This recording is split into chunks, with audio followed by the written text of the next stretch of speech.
Good morning to all. Today we will discuss about the servo motor. There is a topic in your course, there is DC servo motor. So first upon discuss करेंगे तो it is what is servo motor. Then we go for the DC servo motor, right? So if I am talking about the servo motor, so servo motor is a type of motor, or of this particular motor is based on the principle of servo mechanism, right? So this is particular motor based on the servo mechanism. And what is the servo mechanism? First we will understand what is servo mechanism. So servo mechanism is a suppose there is a control system. I will mark the control system. Suppose there is a control system, और इस particular control system में अगर मैं position की बात करूँ that is x, and velocity की बात करता हूँ v, और एक्सेलरेशन की बात करता हूँ a, right? That particular servo mechanism based on the servomotor is based on the servo mechanism. And what is the servo mechanism? There is control system in which we are controlling position, velocity and acceleration, right, in linear as well as rotational motion. So this particular physical quantity in linear motion. And if I am talking about the rotational motion, then what is the position? Theta and omega, and acceleration is alpha, right? So if I am combine these particular term, we can say that control system which are used to controlling the position as well as velocity as well as acceleration in linear motion, and position, if I'm talking about the rotational motion, that is angular displacement, that is theta, angular velocity, that is omega, and angular acceleration, that is alpha, right? So in particular quantity को अगर वो control कर रहा है, that means this particular mechanism is called servo mechanism, right? And if I am using this particular motor in this particular control system, this particular motor is called the servo motor. So in servo motor we are controlling three quantities, right? And there are two types of servo motor. The first servo motor is AC servo motor, and second servo motor is DC servo motor, right?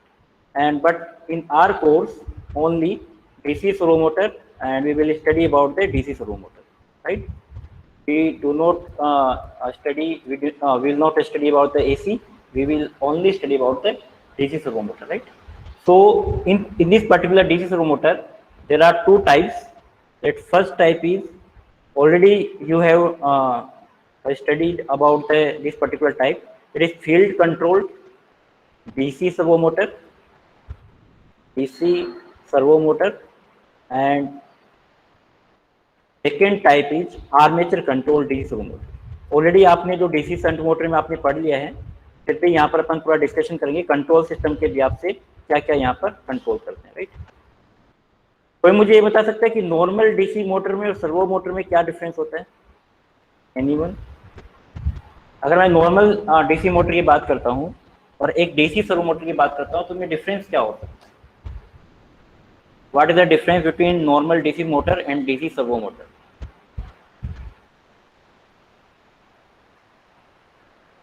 Anyone?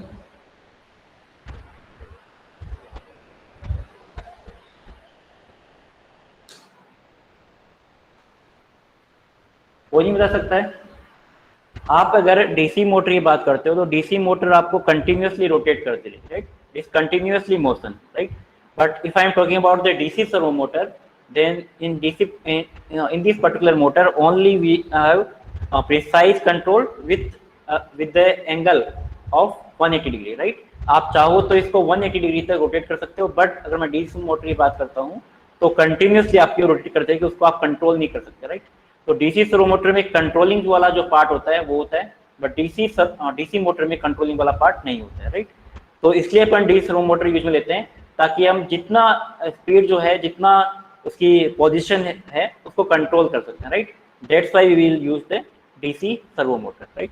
So first I am talking about the first type, it is field controlled DC servo motor. अब सबसे पहले ये बताओ कि what is the meaning of field control. आपने तो machine में आपने पढ़ लिया है, तो सबसे पहले मुझे बताओ कि what is the meaning of field control. Field control अपन अगर फील्ड कंट्रोल डीसी मोटर की बात करते हैं तो फील्ड कंट्रोल का क्या मीनिंग है यहाँ पर?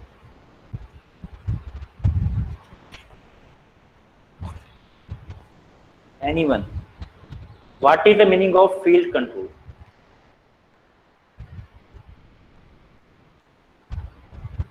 मैं कोई नई चीज थोड़ी ना पूछ रहा हूँ आपसे, ये आप मशीन में पढ़ चुके हो ये सब, ये पूछ रहा हूँ।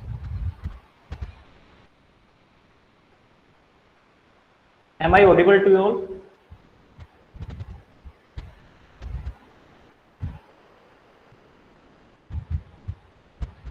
और सबके सब सो रहे क्या? Am I audible to you all?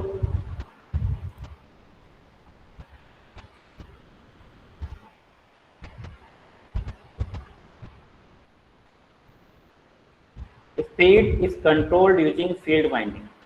Okay. Speed control is in the field winding. जो field winding के थ्रू कंट्रोल करते हैं, राइट? तो फील्ड कंट्रोल में आप क्या चेंज करते हो? What is the variable quantity और what is the constant quantity?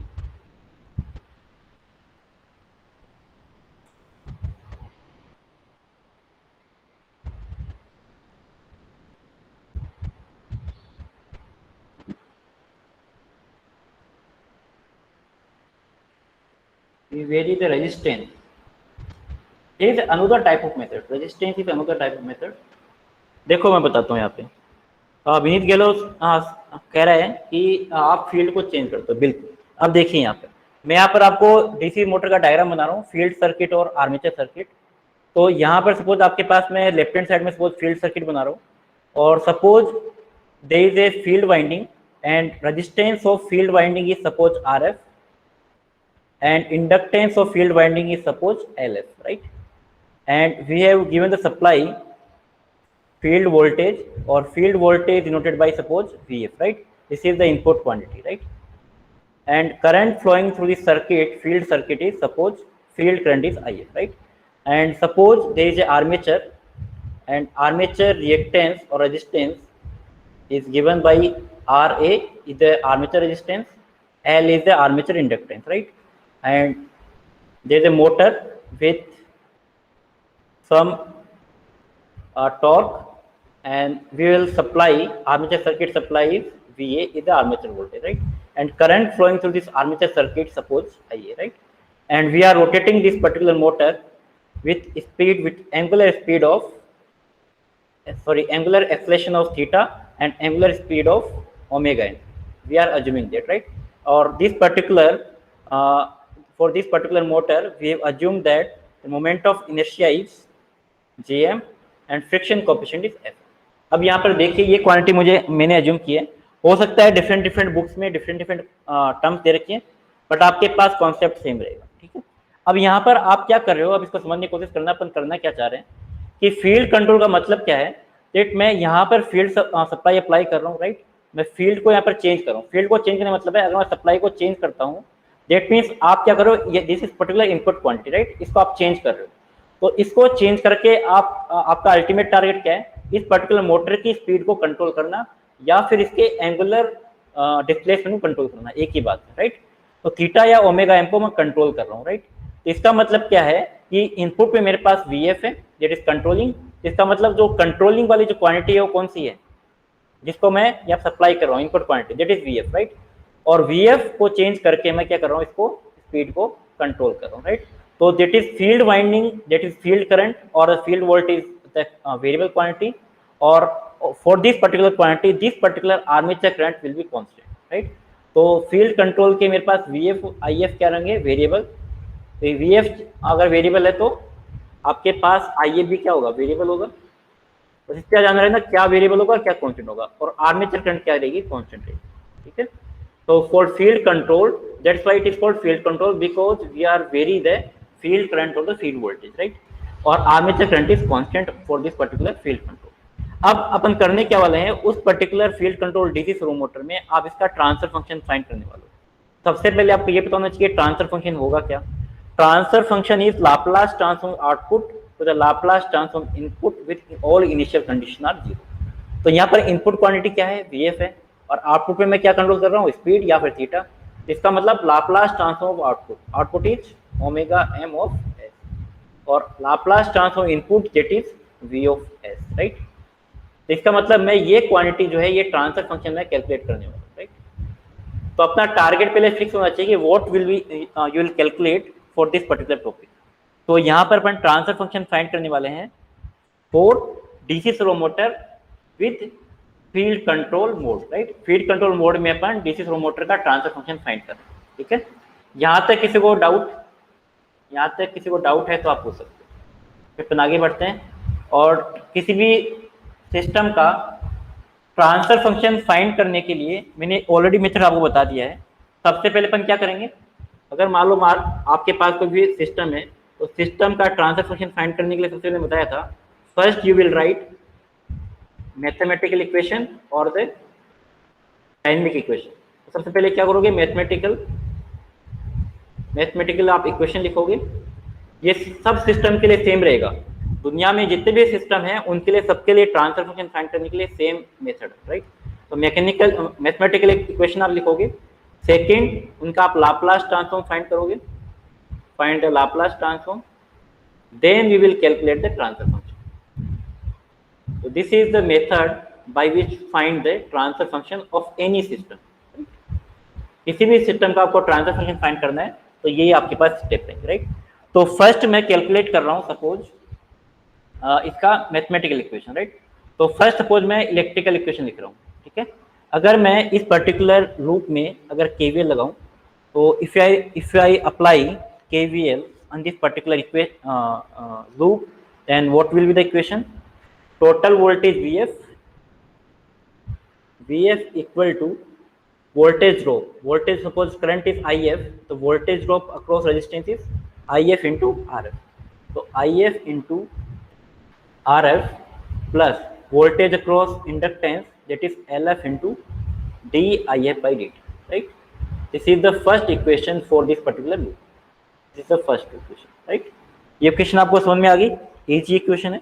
अब नेक्स्ट इक्वेशन बात करते हैं इलेक्ट्रिकल इक्वेशन। अब बात करते हैं मैकेनिकल इक्वेशन की।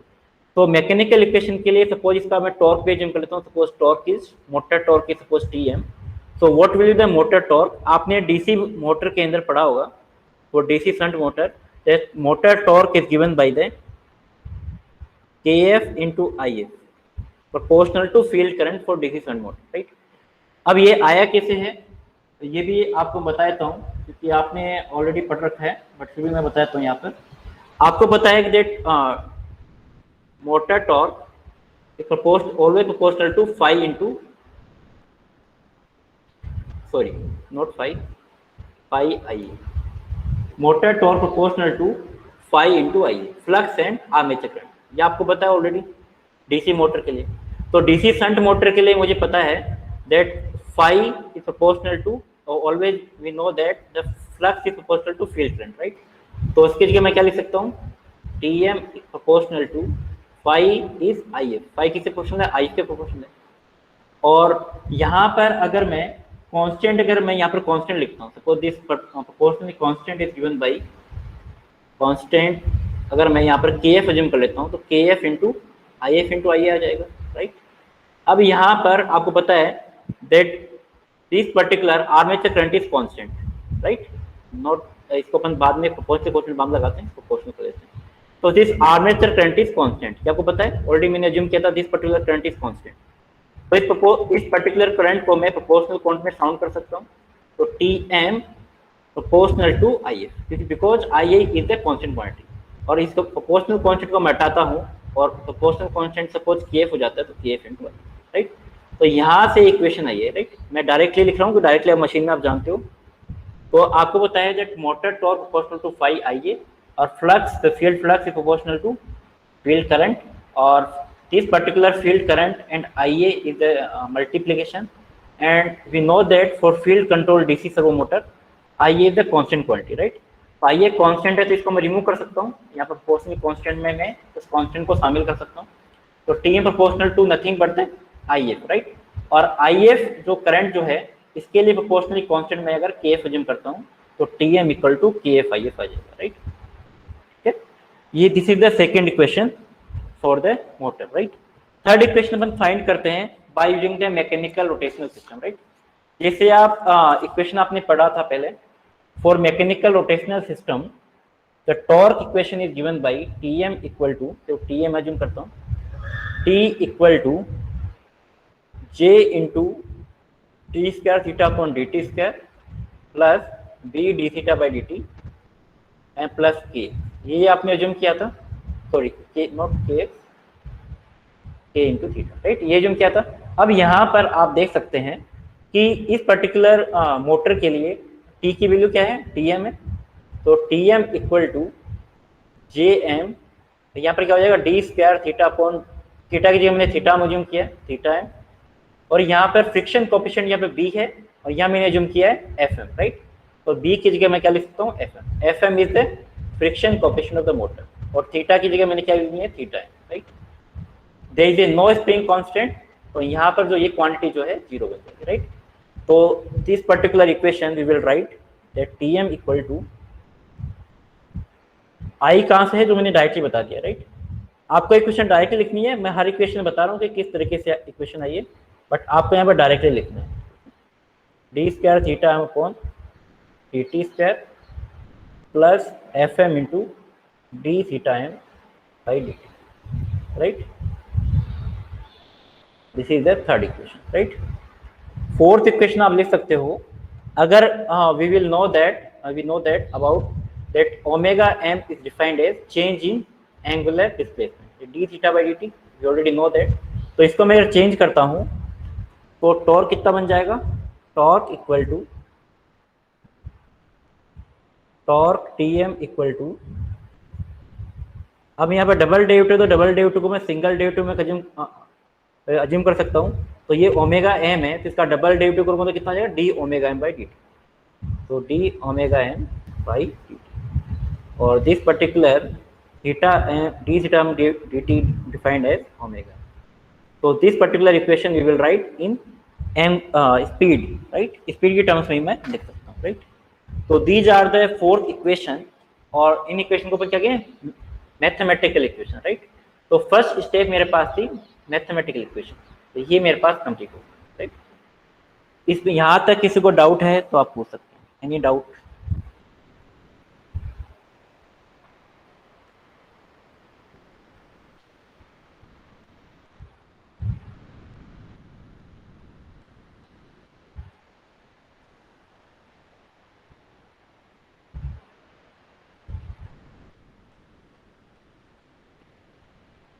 Very good. अब देखो यहाँ पर अपन क्या करेंगे, second step Laplace transform, right. तो अब यहाँ पर चार इक्वेशन है, अब चार इक्वेशन का मैं लाप्लास ट्रांसफॉर्म फाइंड, राइट।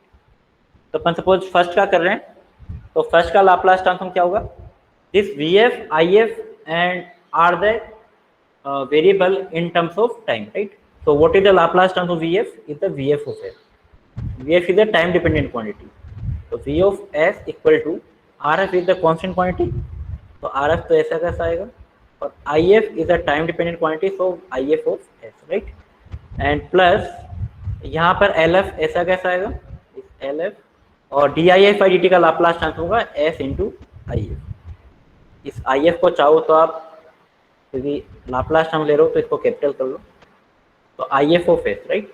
और यहाँ पे इनिशियल कंडीशन को मैं जीरो ले रहा हूँ, तो यहाँ पर आपको ध्यान रखना है कि यहाँ पर डिफरेंस, तो इनिशियल कंडीशन जीरो है बिकॉज आप ट्रांसफर फंक्शन फाइंड कर रहे हो, तो इनिशियल कंडीशन अपन यहाँ पे जीरो ली, ठीक है। तो Laplace transform D I by D T equal to S into I F of S when all initial condition are zero, right. तो यहाँ से आप फाइंड कर सकते हो, आई एफ को यहाँ पर कॉमन ले लो, तो आई एफ को यहाँ पर कॉमन लोगे तो V F of S equal to R F plus S into L F into I F of S, right. तो यहाँ से आप फाइंड कर सकते हो I F of S divide by V F of S equal to 1 upon R F plus S L, ठीक है। इसको मैं मान लेता हूँ सपोज इक्वेशन नंबर 5, ठीक है। तो मैंने फर्स्ट का मैंने लाप्लास ट्रांसफॉर्म ले लिया, इसके बाद में आपको सेकंड वाले का लेना है। तो सेकंड वाला जो लाप्लास ट्रांसफॉर्म है, torque is a time dependent quantity, तो Laplace transform TM is TM of S equal to KF is a constant and Laplace transform of IF is capital IF of S, right. तो यहाँ से आप T M of S divide by I F of S find कर सकते हो, that is equal to k, right? This is equation number 6. Same here अगर मैं third equation का लाप्लास ट्रांसफॉर्म लेता हूँ, तो थर्ड इक्वेशन का लाप्लास ट्रांसफॉर्म क्या होगा? T M of S equal to J M into, अब देखो यहाँ पर डबल डेरिवेटिव है, तो डबल डेरिवेटिव होगा S square into theta of S, तो theta sorry not M, S square theta M of S, right? और इनिशियल कंडीशन में जीरो ज्यूम किए तो बाकी टर्म्स आपके जीरो हो जाएंगे, प्लस अब यहाँ पर D theta by D T है, राइट? तो इसका लाप्लास ट्रांसफॉर्म हो जाएगा S into plus J F M into S into theta, right? अब यहाँ पर आप theta M of S common ले सकते हो, राइट? तो theta M of S common लोगे तो यहाँ पर आपके पास टर्म्स आ जाएंगी T M of S equal to S भी आप कॉमन ले सकते हो, तो S into theta M of S common आ गया, तो यहाँ पर आपके पास टर्म आ जाएंगी S J M plus F, right? और यहाँ से आप फाइंड कर सकते हो थीटा, अभी मैं क्यों फाइंड कर रहा हूँ ये मैं आपको आगे बताऊंगा, इसका रीजन क्या है, why you will find this particular ratio equal to, यहाँ पर 1 आ जाएगा, इसको मैं लेफ्ट हैंड साइड में लेके जाऊंगा, तो थीटा एम तो ये आ गया मेरे पास, ठीक है? और यहाँ पर आपके पास टर्म आ जाएंगी S into S J M plus F, right? तो इसको इक्वेशन नंबर अपन मान लेते हैं 7, right? This particular equation number 7, ठीक है? इक्वेशन नंबर 4 का भी आप कर सकते हो, 4 का अपन करते हैं, तो 4 का लाप्लास ट्रांसफॉर्म लोगे तो क्या आएगा, T M of S equal to J M into S omega M of S plus into F M, और ओमेगा एम का क्या हो जाएगा, ओमेगा एम, राइट? इसको अपन इक्वेशन मान लेते हैं 8। यहां तक किसी को कोई डाउट?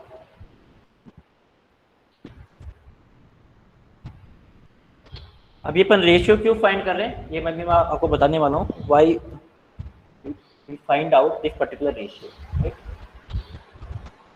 अब देखो यहाँ पर सबसे इंपॉर्टेंट बात क्या है कि आपको क्या फाइंड करना था, स्टार्टिंग में बताया था omega M upon V F of S, right? और कई बार आपको यहाँ थीटा ही बोल देता है, इसको अपन पहले अपन ये फाइंड करेंगे फिर ये वाला फाइंड करेंगे, इसका रीजन बताऊंगा क्यों फाइंड कर रहे हैं, ठीक है?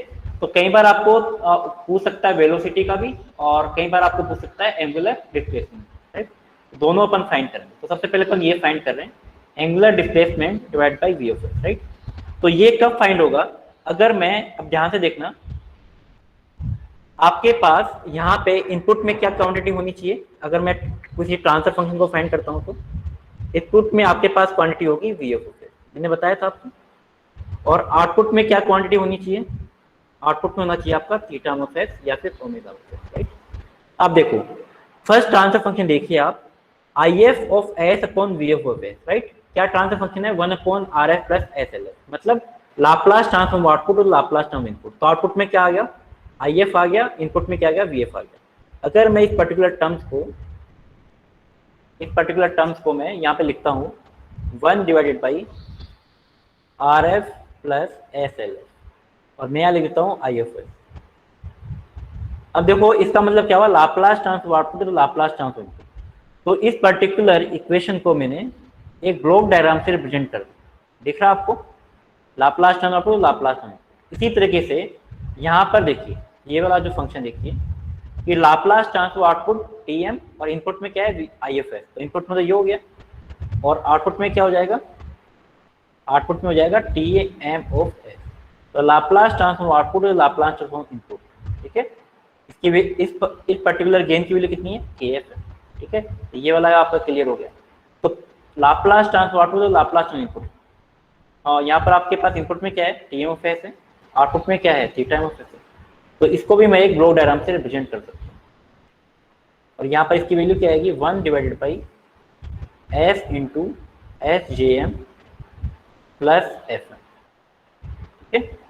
तो इसका मतलब क्या है कि आपने क्या करा है कि 3 जो ब्लॉक डायग्राम है इनको आपने रिप्रेजेंट कर दिया, राइट? अब ये आपके पास एक ब्लॉक डायग्राम आ गया, this is the block diagram. तो ब्लॉक डायग्राम को रिडक्शन करना आपको आता है। ब्लॉक डायग्राम रिडक्शन के लिए आप क्या करते हो, यहाँ पे आप इजीली सोल्व कर सकते हो इसको। Three gain, suppose this particular gain is G1 and this particular gain is G2 and this particular gain is G3. These three gain are in series. On for series gain, we will write this particular oral gain is defined as multiplication of oral gain. तो अगर मैं G equivalent find करता हूँ, G equivalent क्या है? G equivalent है theta M of S, जिसे अपन C of S upon R of S लिखते थे, यहाँ पे theta of S upon V of S. इसका जो ओवरऑल गेन होगा वो क्या होगा, G1 into G2 into G3। ये मुझे फाइंड करना है। तो तीनों को मैं मल्टीप्लाई कर देता हूँ। तो तीनों को मल्टीप्लाई करूंगा तो वो क्या आएगा, ऊपर वाली टर्म्स में क्या आएगा, KM KF, और नीचे आपके पास क्या आएगा डिनोमिनेटर पार्ट में। तो डिनोमिनेटर पार्ट में आपके पास आ जाएगा RF into RF plus SLF, और उसके बाद में आएगा S इंटू S को याद देते हैं, S into S JM plus F, right. और this is the Laplace transform of angular displacement divide by field voltage. तो this is the transfer function for servo motor.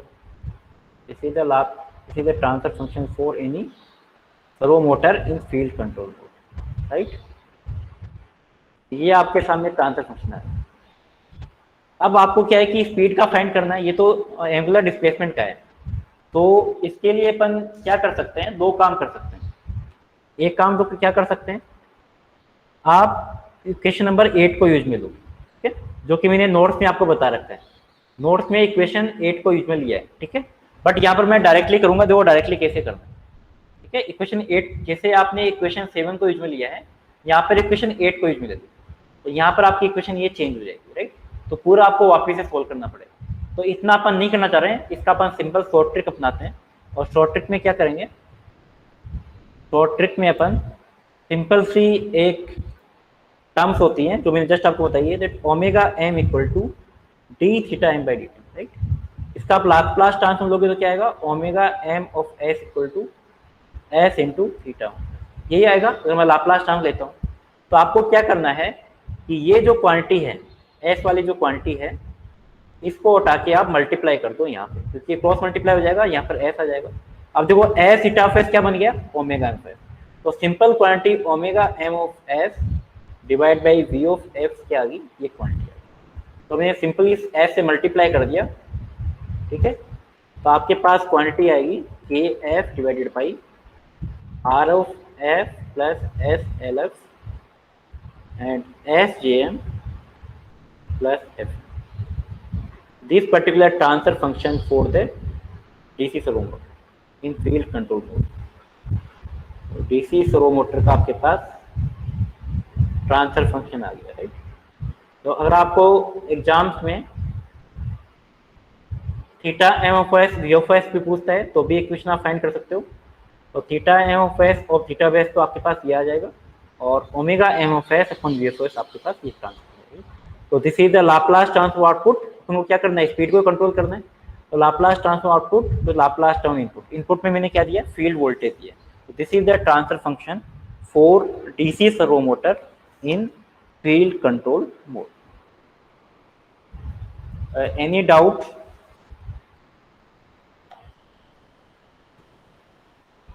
ये दो और टॉपिक जो हैं बहुत इंपॉर्टेंट हैं, हो सकता है आपके थ्योरेटिकल पार्ट में आ सकता है, ठीक है। न्यूमेरिकल इसका नहीं बनेगा, बट थ्योरी पार्ट में आ सकता है। ये दोनों जो है थ्योरी में आ सकता है। Any doubt in this topic?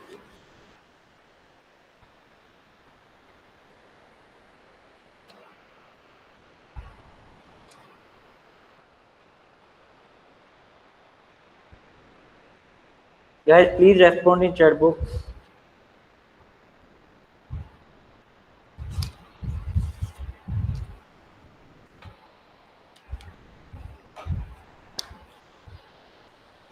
ठीक है, तो जैसे आपने फील्ड कंट्रोल का किया है, वैसे सेम आप आर्मेचर कंट्रोल का कर सकते हो, राइट।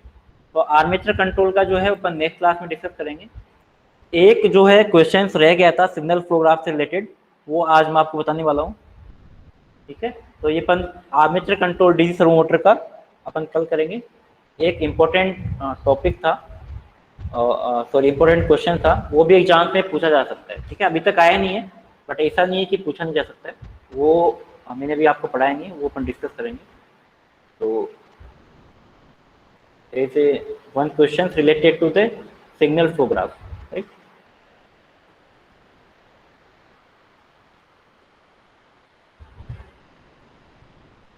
दिस पर्टिकुलर क्वेश्चन, ये क्वेश्चन आपके, हाँ ये क्वेश्चन मैंने आपको नहीं बताया, तो ये क्वेश्चन में डिस्कस करते हैं।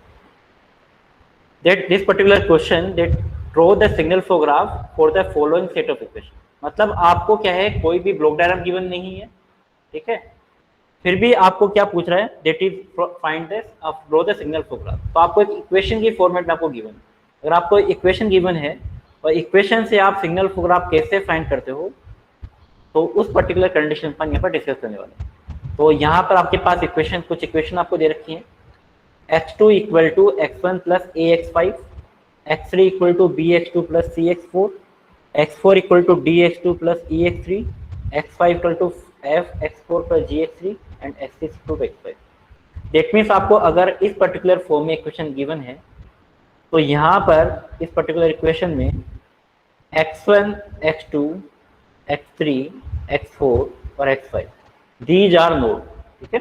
अगर आपको दे रखा है x1 से x5 या y1 से y5 इस तरह के टर्म्स में दे रखा है, that means these are node, ये क्या है, नोड है। और यहाँ पर जो ये मल्टीप्लिकेशन फैक्टर लिख रखा है, यहाँ पे 1 है, a है, b, c, तो a b c d e f जो दे रखे हैं, these are, each all are gain, इसको अपन क्या बोलेंगे, गेन।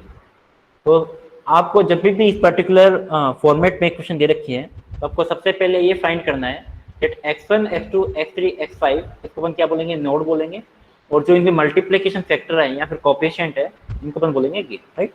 तो सबसे पहले आपको क्या करना है, नोड बना लें। तो कितने नोड्स है, 5 नोड। तो मैंने यहाँ पर 5 नोड बना रहा हूँ, x1, suppose x1, this is suppose x2, x3, x4 and x5, right.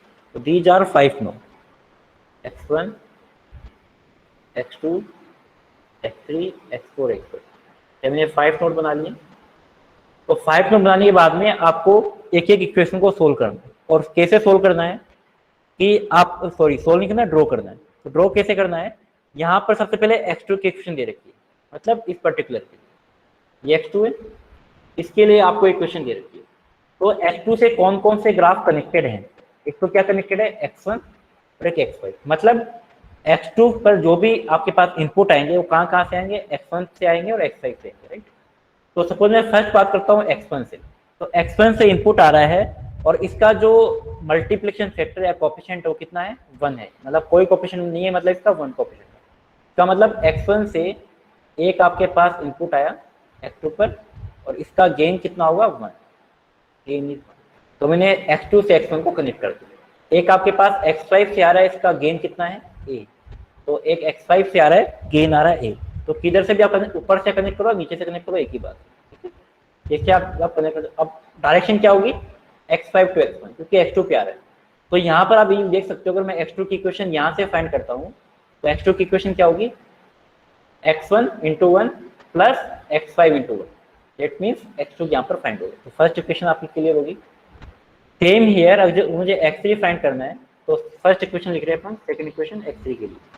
तो x3 से x2 से एक आपके पास इनपुट आ रहा है विथ वेट ऑफ और गेन ऑफ b।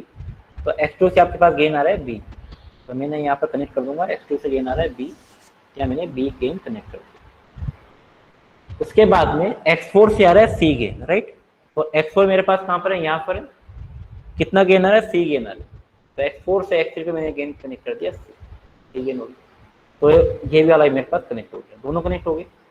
अब उसके बाद में नेक्स्ट है x4, इस पर्टिकुलर x4, और x4 पर x2 से इनपुट आ रहा है d, और x2 से d इनपुट आ रहा है। तो d आप कैसे भी कनेक्ट कर लो, तो यहाँ से आपको x4 पर d ले जाना है, ये मैंने d इसका गेन हो गया। उसके बाद में x3 से गेन आ रहा है e, x3 से कितना गेन आ रहा है, e आ रहा है।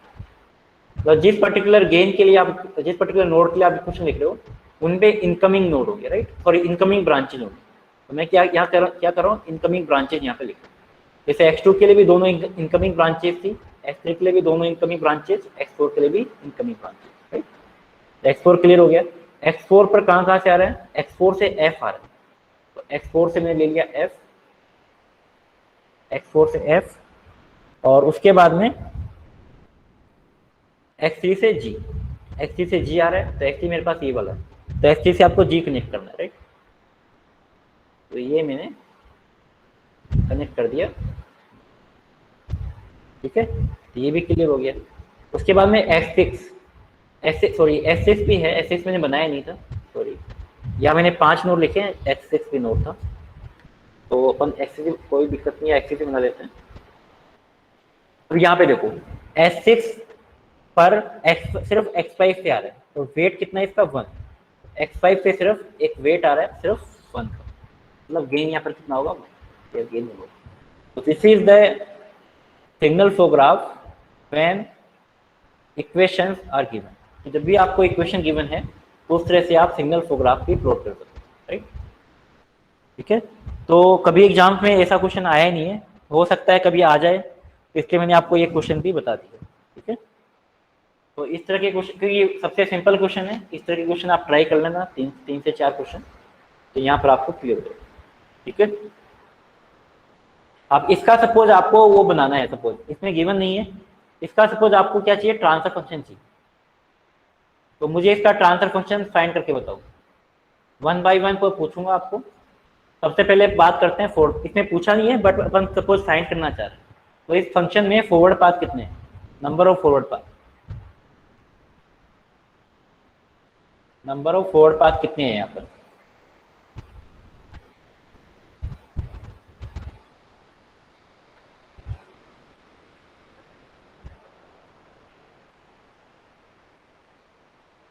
तीन है सिद्धार्थ। देखो नंबर ऑफ फॉरवर्ड पाथ कितने होंगे यहाँ पर, फर्स्ट देखो आपके पास सिंपल है, स्ट्रेट लाइन पे 1 B E और F और 1, राइट। तो 1 B B F मतलब एक फर्स्ट फॉरवर्ड पाथ का गेन हो गया 1 B, डायरेक्टली मैं मल्टीप्लाई कर देता हूँ, B E और F, right, B E F first वाला हो गया। अब सेकंड वाला देखो, यहाँ से गया मैं D पर गया, F के थ्रू जाता हूँ, राइट, तो हो जाएगा D इंटू F, राइट। तो सेकेंड फॉरवर्ड पाथ का जो गेन हो जाएगा multiplication of 1 into D F into 1, D F हो गया। Second forward path, third forward path देखिए, यहाँ से गया मैं बी के थ्रू गया, मतलब जी के थ्रू जा रहा हूँ, राइट, और 1 से, तो बी ई और जी, सॉरी बी और जी गेन आ रहे हैं, तो इनको बी और जी को मल्टीप्लाई कर दो, तो थर्ड फॉरवर्ड पाथ में आपके पास हो जाएगा B into first forward path, ठीक है। इन तीनों फॉरवर्ड पाथ में ऐसा कोई भी गेन नहीं है, कोई भी ऐसा लूप नहीं है जो इसको टच नहीं कर रहा हूँ, तो इनके सबके डेल्टा 1 और डेल्टा 2 सब 1 क्या होंगे, 1 होंगे, ऐसा कोई भी लूप नहीं है, ठीक है। अब उसके बारे में बात करते हैं अपन लूप की। नंबर ऑफ लूप्स कितने हैं यहाँ पर, L1 L, यहाँ पर बात करते हैं लूप, तो यहाँ पर लूप्स बताओ, अच्छे से देख रहे, 3 लूप है। देखो एक तो आपके पास सिंपल लूप आपको दिख रहा है ई और सी से, ठीक है, ई और सी पे कनेक्टेड है, इसका मतलब इनका गेन क्या हो गया, ई और सी, राइट। L2 की बात करता हूँ, तो L2 की मैं बात करूँ तो अगर मैं F2 से D पे जाता हूँ, D से F पर और F से वापस इस पर कितना था, 1 गेन था, राइट। तो D F और 1, तो कितना हो जाएगा, D और F, राइट, तो D और F हो गया। थर्ड लूप कौन सा बनेगा यहाँ पर, थर्ड लूप, अब देखो थर्ड लूप देखो कौन सा बनेगा, अगर मैं इस पर्टिकुलर कंडीशन में बी से गया, ठीक है, जी पर गया, बी और जी, ठीक है, फिर वापस 1 पे आ गया, तो बी और जी ये भी क्या एक तरह का लूप ही है, तो बी जी इंटू 1, राइट, यहाँ पे क्या हो गया बी। सहजब अहमद कह रहा है फोर्थ भी है, फोर्थ कौन सा वाला है सहजब,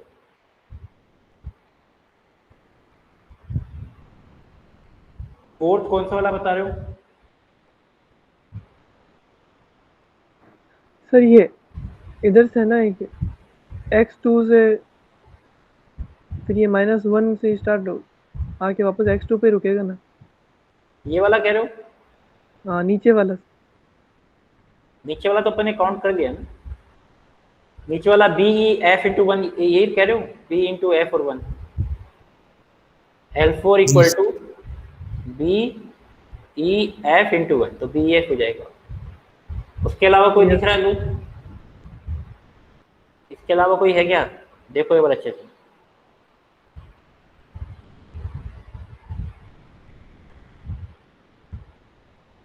कोई नहीं है, इसके अलावा कोई लूप नहीं, ठीक है। तो ये अपने पास 4 लूप हो गया, राइट। और अपन अगर बात करें डेल्टा की, तो डेल्टा क्या होगा? Delta equal to 1 minus individual loop gain L1 plus L2 plus L3 plus L4, ये हो गया। उसके बाद में plus sum of product of two non touching. अब टू नॉन टचिंग बताओ, ऐसे कोई लूप जो है आपस में टच नहीं कर रहे हैं, ऐसे कोई लूप नहीं है, ठीक है ना, सबके सब यहाँ पर इंटरकनेक्टेड है, ऐसा कोई इंडिविजुअल लूप है ही नहीं। तो यहाँ पर ऐसा कोई लूप नहीं है जो आपस में टच नहीं कर रहा हो, राइट। तो इसका मतलब ये फैक्टर कितना बन जाएगा? 0। तो आपके पास डेल्टा आ जाएगा, delta equal to 1 minus E F minus D F minus V G minus V E, right. तो आपके सामने जो ट्रांसफर फंक्शन आएगा T of S equal to P one delta one plus P two delta two plus P two delta P C delta three, B F plus D F plus B G divided by 1 minus E F minus D G minus B ji minus P F, ठीक है। तो इस तरीके से आप transfer function भी find कर सकते हो, ठीक है। तो इस तरीके से हो सकता है आपको इक्वेशन फॉर्मेट में गिवन, हो सकता है कोई क्वेश्चन आ जाए, तो ये भी मैंने आपको बता दिया, ठीक है। ये रह गया था एक क्वेश्चन, इसलिए यहाँ पर क्लियर कर दिए। ऑलमोस्ट आपकी जो है यूनिट 1 कंप्लीटेड है, एक टॉपिक बाकी है सिर्फ, और